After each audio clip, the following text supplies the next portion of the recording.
Hi everyone, ಎಲ್ರಿಗೂ ನಮಸ್ಕಾರ. Welcome to my channel.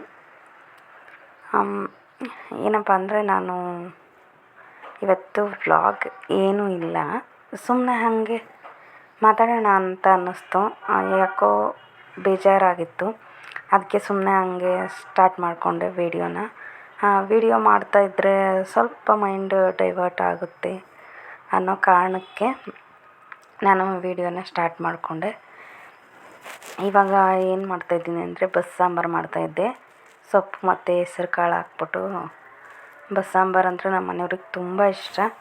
ಅವಾಗ ಮಾಡೇ ಇರಲಿಲ್ಲ, ಸುಮಾರು ಇವಾಗ ಒಂದು ವಾರ ಆಯಿತು. ದಿನವೂ ಕೇಳ್ತಾನೆ ಇದ್ದರು, ಬಸ್ ಸಾಂಬಾರು ಮಾಡಿಕೊಡು ಅಂತ ಹೇಳ್ಬಿಟ್ಟು. ಅದಕ್ಕೆ ಮಾಡೋಣ ಅಂತ ಮಾಡ್ತಾಯಿದ್ದೆ. ಮಾಡ್ತಾ ಹಂಗೇ ತುಂಬ ಏನೋ ಒಂಥರ ತುಂಬ ಬೇಜಾರಾಗ್ತಾಯಿತ್ತು ಇವತ್ತು.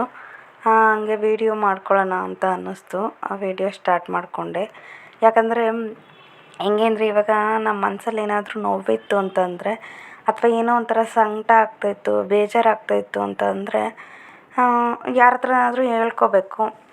ಹೇಳ್ಕೊಂಡಾಗ ಅದು ಸ್ವಲ್ಪ ಮಟ್ಟಿಗೆ ಸಮಾಧಾನ ಆಗುತ್ತೆ, ಕಡಿಮೆ ಆಗುತ್ತೆ ಅನ್ನೋ ಒಂದು ಇದು ನನಗೆ ಅಷ್ಟೇ. ಬಟ್ ನಾನು ಇವಾಗ ಇರೋ ಸಿಚುವೇಷನಲ್ಲಿ ನನಗೇನಾಗ್ತಾಯಿದೆ ಅಂತ ನನಗೆ ಗೊತ್ತಾಗ್ತಾಯಿಲ್ಲ. ಹಂಗಾಗಿ ನಾನು ಯಾರಿಗೂ ಯಾವ ಥರ ಹೇಳಬೇಕು ಅಂತಲೂ ನನಗೆ ಗೊತ್ತಾಗಲಿಲ್ಲ.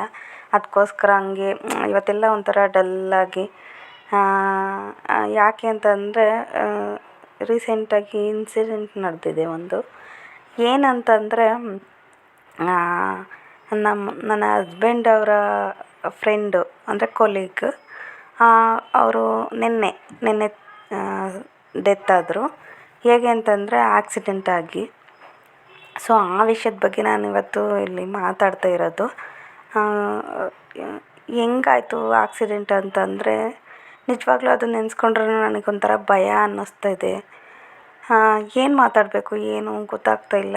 ನಿನ್ನೆ ನನಗೆ ಆ ವಿಷಯ ಗೊತ್ತಾದಾಗಿಂದನೂ ನಾನೇ ಏನಾಗ್ತಿದೆ, ಏನು ಓಡ್ತಾಯಿದೆ ನನ್ನ ತಲೆಗೆ ಒಂದೂ ಗೊತ್ತಾಗ್ತಾಯಿಲ್ಲ. ಹಂಗಾಗ್ಬಿಡ್ತು. ರೀಸೆಂಟಾಗಿ ಇನ್ನೂ 1 ವೀಕ್ ಆಯಿತು ಅಷ್ಟೇ. 1 ವೀಕೂ ಆಗಿಲ್ಲ, ಇನ್ನು 5 ಡೇಸ್ ಆಯ್ತು ಅಷ್ಟೇ ಅನಿಸುತ್ತೆ.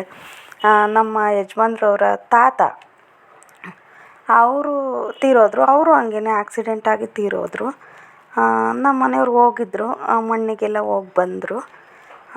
ಅವ್ರು ತುಂಬ ಹುಷಾರು ತಪ್ಪಿದ್ರು. ಈಗ 2 ಸರಿ ಅವ್ರು ಉಳಿಯೋದೇ ಇಲ್ಲ ಅಂತ ಹೇಳ್ಬಿಟ್ಟು ಏನೇನೋ ಕಾಯಿಲೆಗಳಾಗಿ ಅವ್ರು ಉಳಿಯಲ್ಲ ಅಂತ ಅಂದ್ರೂ ಕೂಡ ಅವರು ಉಳ್ಕೊಂಡು ಬಂದರು. ಇವಾಗೆಲ್ಲ ಕಾಯಿಲೆಗಳೆಲ್ಲ ಹುಷಾರಾಗಿ ಅವರು ಚೆನ್ನಾಗಿರೋ ಟೈಮಲ್ಲಿ ಆವತ್ತು ಬೆಳಗ್ಗೆ ತೋಟಕ್ಕೆ ಹೋಗ್ತಾಯಿದ್ರಂತೆ. ತೋಟಕ್ಕೆ ಹೋಗ್ತಾಯಿದ್ದ ಟೈಮಲ್ಲಿ ಟಾಟಾ AC ಅವ್ರು ಬಂದು ಗುದ್ದಿ ಅಲ್ಲೇ ಸ್ಪಾಟಲ್ಲೇ ಹೋಗ್ಬಿಟ್ರು. ಅದಾಗಿನ್ನೂ 5 ಡೇಸ್ ಆಗಿದೆ ಅಷ್ಟೇ. 5 to 6 ಡೇಸ್ ಆಯ್ತು ಅನಿಸುತ್ತೆ ಅಷ್ಟೇ. ಇವಾಗ ನಿನ್ನೆ ಅವ್ರ ಫ್ರೆಂಡು ಹೋದರು. ಹೆಂಗೆ ಅಂತಂದರೆ ಇವರು ಕ್ಯಾಬಲ್ಲಿ ಹೋಗ್ತಿರ್ಬೇಕಾದ್ರೇ ಅದು ಆಗಿರೋದು. ಅದು ನನಗೆ ಮಧ್ಯಾಹ್ನದವರೆಗೂ ವಿಷಯನೇ ಗೊತ್ತಾಗಿಲ್ಲ. ನಾನು ಫೋನೇ ನೋಡಿಲ್ಲ. ನನ್ನ ಹಸ್ಬೆಂಡ್ ಸ್ಟೇಟಸ್ ಹಾಕಿದ್ದಾರೆ, ಬಟ್ ನಾನು ನೋಡೇ ಇಲ್ಲ. ಯಾಕೆ ಅಂತ ಗೊತ್ತಿಲ್ಲ. ನಾನು ವಾಟ್ಸಪ್ ಓಪನ್ ಮಾಡಿಲ್ಲ, ಸ್ಟೇಟಸ್ ನೋಡಿಲ್ಲ, ಏನೂ ಇಲ್ಲ. ಮಧ್ಯಾಹ್ನ 1 o'clock ಆಗಿತ್ತು ಅನಿಸುತ್ತೆ. 1 o'clock 1:10 1:15 ಅನಿಸುತ್ತೆ. ಆಗ ನಾನು ವಾಟ್ಸಪ್ ಓಪನ್ ಮಾಡ್ತೀನಿ, ಇವರು ಸ್ಟೇಟಸ್ ಹಾಕಿದ್ದಾರೆ. ಬಟ್ ನನಗೆ ಅವ್ರ ಮುಖ ಪರಿಚಯ ಇಲ್ಲ, ನನಗೆ ಅವ್ರಿಗೆ ಗೊತ್ತಿಲ್ಲ. ಅವ್ರ ಬಗ್ಗೆ ನನಗೆ ಗೊತ್ತಿತ್ತು. ಅವರು ಒಂದಷ್ಟು ಉದ್ದ ನನ್ನ ಹಸ್ಬೆಂಡ್ ಬರೆದ್ಬಿಟ್ಟು ಅದ್ರ ಬಗ್ಗೆ ಸ್ಟೇಟಸ್ ಹಾಕಿದ್ರು, ಮಿಸ್ ಯು ಅಂತ ಹಾಕಿದ್ರು. ಅದೆಲ್ಲ ನೋಡಿ ಶಾಕ್ ಆಯಿತು. ಸುಮಂತ್ ಅಂತ ಹಾಕಿದ್ರು. ಏನಾಯಿತು ಏನು ಅಂತ ನಾನು ಮೆಸೇಜ್ ಮಾಡಿದೆ ಆವಾಗಲೇ. ಬಟ್ ಅವರು ಎಷ್ಟೊತ್ತಾದರೂ ರಿಪ್ಲೈ ಮಾಡಿಲ್ಲ. ಆಮೇಲೆ ಸರಿ ಅಂತ ಕಾಲ್ ಮಾಡಿದೆ ನಾನೇ. ಕಾಲ್ ಮಾಡಿದಾಗ ಅವರು ಹೇಳಿದ್ರು ಏನಾಯಿತು ಅಂತ. ಸಡನ್ನಾಗಿ ಬೆಳಿಗ್ಗೆ ಸುಮಂತ್ ಸರ್ ಈ ಥರ ಆಯಿತು, ಡೆತ್ ಆದರು ಅಂತ. ಏನಾಯಿತು ಅಂತ ಕೇಳಿದ್ದಕ್ಕೆ ಆಕ್ಸಿಡೆಂಟ್ ಅಂದರು. ಆಕ್ಸಿಡೆಂಟ ಎಲ್ಲಿ ಹೆಂಗೆ ಅಂತ ಕೇಳಿದೆ. ಆಗ ನಮ್ಮ ಕ್ಯಾಬಲ್ಲೇ, ನಾವು ಹೋಗ್ತಿರೋ ಕ್ಯಾಬಲ್ಲಿ ಅಂತಂದರು. ಕ್ಯಾಬಲ್ಲ ಅಂತ ಅಂದ ತಕ್ಷಣ ನನಗೆ ಭಯ ಆಗೋಯಿತು. ನಾವು ಹೋಗ್ತಾ ಇರೋ ಕ್ಯಾಬಲ್ಲಿ ಅಂತ. ಯಾಕೆ ಏನಾಯಿತು, ಯಾರಿಗೇನಾಯಿತು, ನಿನಗೇನಾದರೂ ಆಯಿತಾ, ಏನು ಎತ್ತ ಅಂತ ಸಡನ್ನಾಗಿ ಹಂಗೆ ಮಲಗಿದವಳು ಸಡನ್ನಾಗಿ ಕೂತ್ಕೊಂಡು ಕೇಳಿದೆ. ಒಂದೇ ಸರಿ ಅವ್ರಿಗೆ ಮಾತಾಡೋಕ್ಕೆ ಬಿಡ್ತಾಯಿಲ್ಲ, ಕ್ವಶ್ಚನ್ ಮೇಲೆ ಕ್ವಶ್ಚನ್ನು. ನಿನಗೇನಾಗಿದೆ, ಚೆನ್ನಾಗಿದೆಯಾ, ಏನಾಯಿತು, ಹೆಂಗಾಯಿತು ಅಂತ ಹೇಳ್ಬಿಟ್ಟು ಇಲ್ಲ ಇಲ್ಲ ಸಮಾಧಾನ ಮಾಡ್ಕೊ, ಏನಾಗಿಲ್ಲ. ಏನಾಯಿತು ಅಂದರೆ ಹೋಗ್ತಾಯಿದ್ವಿ, ಕ್ಯಾಬು ಡೀಸೆಲ್ ಖಾಲಿಯಾಗಿ ಸ್ಟಾಪ್ ಆಯಿತು ಮೇನ್ ರೋಡಲ್ಲಿ. ಆಗ ಡ್ರೈವರು ಏನೂ ಹೇಳಿಲ್ಲ, ಅವ್ನ ಪಾಡಿಗೆ ಅವ್ನ ಗಾಡಿನ ನಿಲ್ಲಿಸ್ಬಿಟ್ಟು ಇಳ್ದೋಗಿದ್ದಾನೆ. ಅದು ಪೆಟ್ರೋಲ್ ಬಂಕ್ ಮುಂದೆಯೇ ಆಗಿದೆ. ಅವನು ಇಳ್ದೋಗಿದ್ದಾನೆ, ಇವ್ರು ಯಾರಿಗೂ ಏನೂ ಇನ್ಫಾರ್ಮ್ ಮಾಡಿಲ್ಲ.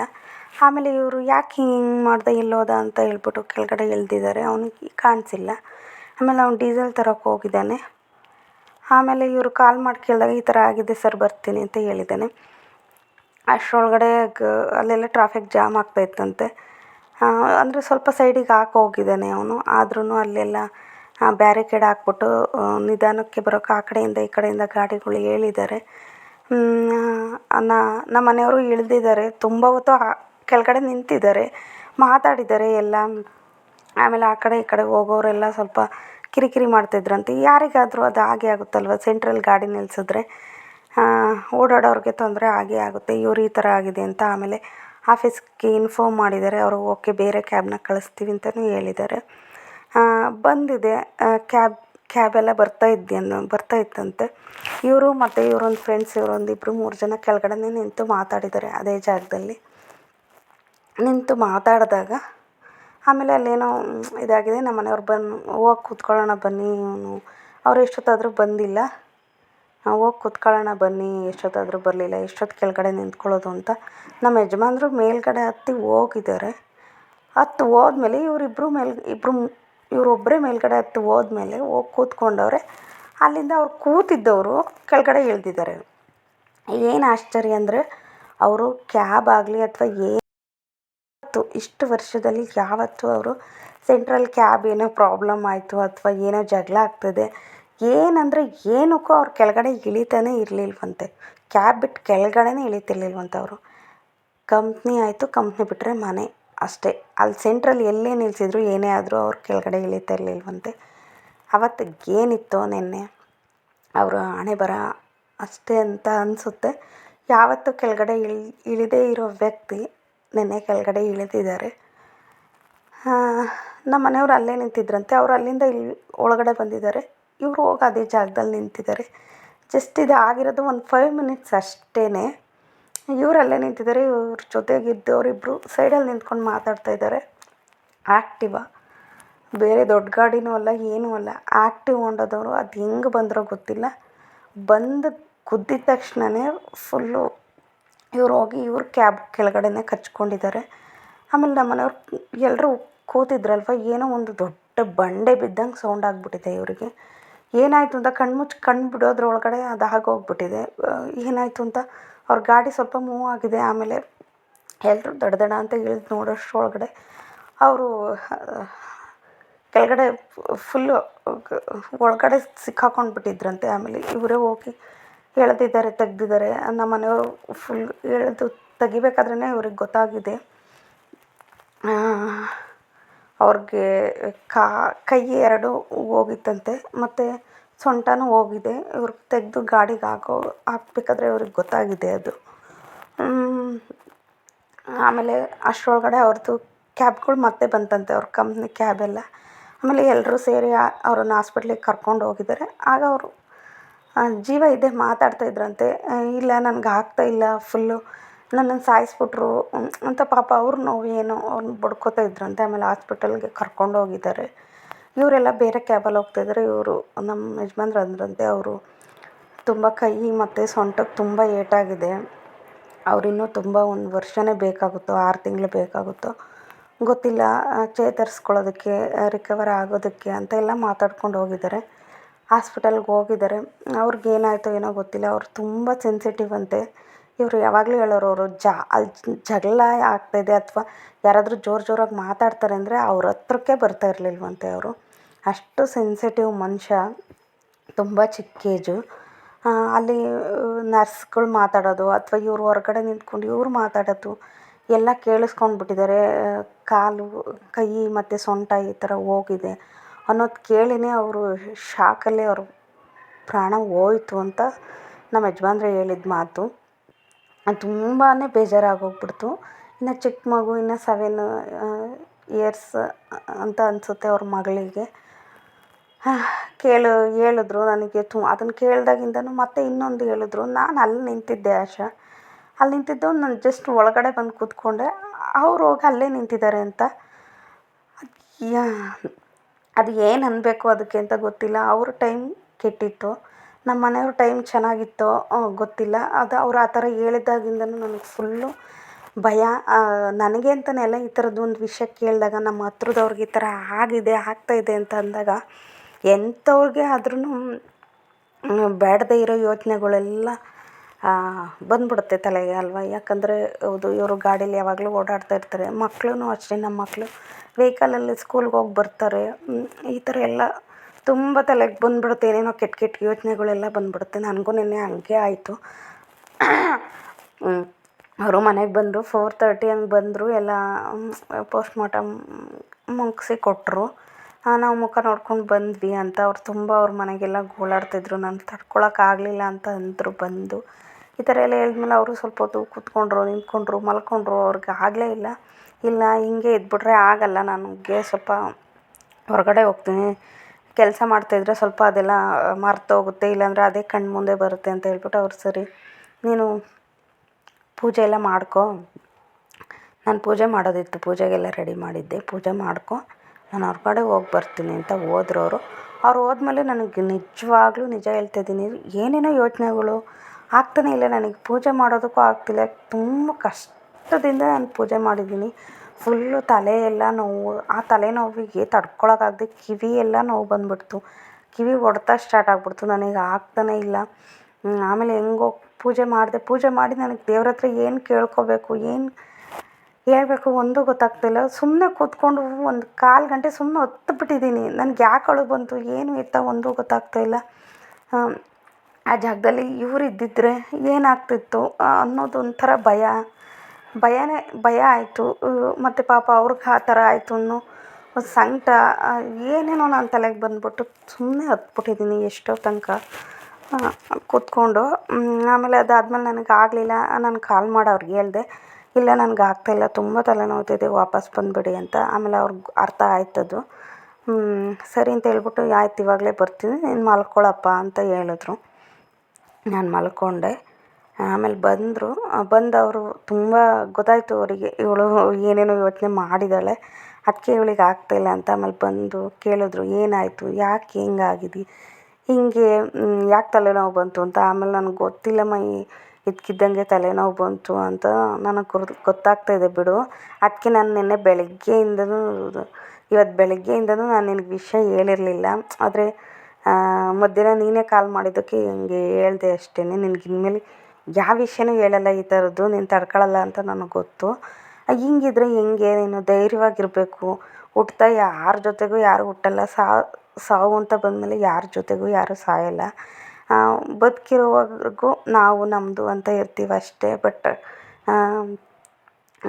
ಏನು ಅಂತಂದರೆ ಒಬ್ಬರಿಲ್ಲ ಅಂದರೆ ಇನ್ನೊಬ್ರಿಗೋಸ್ಕರನಾದರೂ ಬದುಕಲೇಬೇಕು. ಅದು ಧೈರ್ಯ ತಗೋಬೇಕು. ಮನುಷ್ಯನಿಗೆ ಧೈರ್ಯ ಇಲ್ಲ ಅಂತಂದರೆ ಏನು ಮಾಡೋಕ್ಕಾಗಲ್ಲ. ಹಂಗೆ ಹಿಂಗೆ ಇಂಥ ವಿಷಯಗಳಿಗೆಲ್ಲ ನೀನು ಈ ಥರ ಆಗ್ಬಿಟ್ರೆ ಹೆಂಗೆ ಕತೆ ಅಂತ ಅವ್ರು ತುಂಬ ಧೈರ್ಯ ಹೇಳಿದ್ರು. ಏನೇ ಧೈರ್ಯ ಹೇಳಿದ್ರು ಅದು ಮನಸ್ಸು ಇಲ್ಲ, ಅದು ಒಂಥರ ಕಾಡ್ತಾನೆ ಇತ್ತು ಅದು.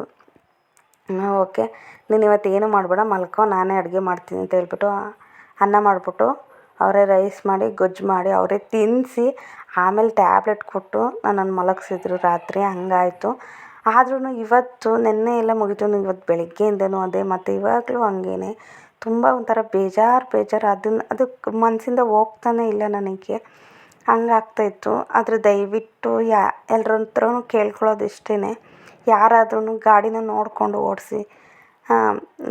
ಏನು ಮಾಡೋಕ್ಕಾಗಲ್ಲ. ನಾವು ಸೇಫಾಗಿ ಓಡಿಸ್ತಿದ್ದೀವಿ ಅಂದ್ರೂ ನಮ್ಮ ಹಿಂದೆ ಮುಂದೆ ಬರೋರು ಅಷ್ಟೇ ಸೇಫಾಗಿ ಗಾಡಿ ಓಡಿಸ್ತಾರೆ ಅಂತ ಹೇಳೋಕ್ಕಾಗಲ್ಲ. ಇಲ್ಲಿ ಯಾರು ತಪ್ಪು ಅಂತಲೂ ಹೇಳೋಕ್ಕಾಗಲ್ಲ.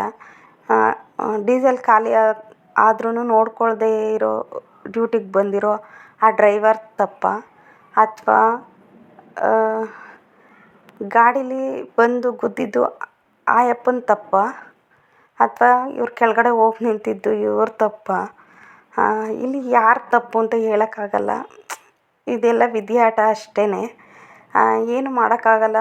ಅವರು ಟೈಮ್ ಅಷ್ಟೇ ಅಂತ ಅನಿಸುತ್ತೆ. ಅವರು ಹೋದ್ರು. ಹೋಗಿದ್ದು ಅವ್ರು ಒಬ್ಬರೇ ಅಲ್ಲ, ಅವರ ಒಬ್ಬ ತಾಯಿಗೆ ಮಗ ಇಲ್ಲ ಇವಾಗ, ಅವರ ಹೆಂಡ್ತಿಗೆ ಗಂಡ, ಆ ಮಗುಗೆ ಅವ್ರ ಅಪ್ಪ, ಅವ್ರ ಅಕ್ಕ ಇದ್ದಾರಂತೆ, ಅವ್ರ ಅಕ್ಕಂಗೆ ತಮ್ಮ. ತುಂಬ ಗೋಳಾಡ್ತಾಯಿದ್ರು ಅಂತ ಹೇಳಿದ್ರು ನಮ್ಮ ಮನೆಯವರು. ಇದನ್ನೆಲ್ಲ ಕೇಳಿದಾಗ ನಿಜವಾಗ್ಲೂ ಒಂದೊಂದು ಸರಿ ಏನು ಅನಿಸುತ್ತೆ ಅಂದರೆ, ಬೇಡ ಅಂತ ಅಂದ್ರೂ ನಮಗೆ ನಾವು ಆ ಜಾಗದಲ್ಲಿ ಇದ್ದಿದ್ದರೆ ಅನ್ನೋ ಥರ ಕೆಟ್ಟ ಯೋಚನೆಗಳೆಲ್ಲ ಬಂದು ಭಯ ಎಲ್ಲ ಸ್ಟಾರ್ಟ್ ಆಗಿಬಿಡುತ್ತೆ. ಅಪ್ಪ ದೇವರೇ, ಎಲ್ರಿಗೂ ಯಾರಾದ್ರೇನು ಆಯಸ್ಸು ಆರೋಗ್ಯನ ಚೆನ್ನಾಗಿ ಕೊಡಪ್ಪ ಅಷ್ಟೇ ಕೇಳ್ಕೋಬೇಕು. ಮೇಯ್ನು ದುಡ್ಡು ಆಸ್ತಿ ಒಡವೆ ಅದೆಲ್ಲ ನೆಕ್ಸ್ಟು. ನಾವು ಚೆನ್ನಾಗಿದ್ದರೆ ಅದನ್ನು ದುಡ್ಕೋಬೋದು, ಮಾಡ್ಕೋಬೋದು. ಬಟ್ ಆಯಸ್ಸಿಲ್ಲ, ಆರೋಗ್ಯ ಇಲ್ಲ ಅಂತ ಅನ್ನೋ ಮನುಷ್ಯ ಏನು ಮಾಡೋಕ್ಕೂ ಆಗೋಲ್ಲ. ಇಷ್ಟೇ ಫ್ರೆಂಡ್ಸ್ ಇವತ್ತಿನ ವೀಡಿಯೋ. ಆಮೇಲೆ ಹಿಂಗೆ ಮಾತಾಡ್ತಾ ಅಡುಗೆನೂ ಆಯಿತು. ದಯವಿಟ್ಟು ಎಲ್ಲರ ಹತ್ರನೂ ಕೇಳ್ಕೊಳ್ಳೋದು ಇಷ್ಟೇ, ಗಾಡಿನ ಸೇಫಾಗಿ ಓಡಿಸಿ. ಮಕ್ಕಳನ್ನೂ ಅಷ್ಟೇ ಸೇಫಾಗಿ ಕರ್ಕೊಬನ್ನಿ. ಸ್ಕೂಲೆಲ್ಲ ಸ್ಟಾರ್ಟ್ ಆಗಿದೆ. ಇದಾಗಿರೋದು ಬಂದು ಫ್ರೈಡೇ, ಈ ನಾನು ವೀಡಿಯೋ ಮಾಡ್ತಾ ಇರೋದು ಸ್ಯಾಟರ್ಡೇ. ಓಕೆ ಫ್ರೆಂಡ್ಸ್, ಇಷ್ಟೇ ಇವತ್ತಿನ ವೀಡಿಯೋ. ಇಷ್ಟ ಆದರೆ ಪ್ಲೀಸ್ ಲೈಕ್ ಮಾಡಿ, ಶೇರ್ ಮಾಡಿ, ಕಮೆಂಟ್ ಮಾಡಿ. ಸಿಗ್ತೀನಿ ನೆಕ್ಸ್ಟ್ ವೀಡಿಯೋದಲ್ಲಿ. Thank you for watching. Bye.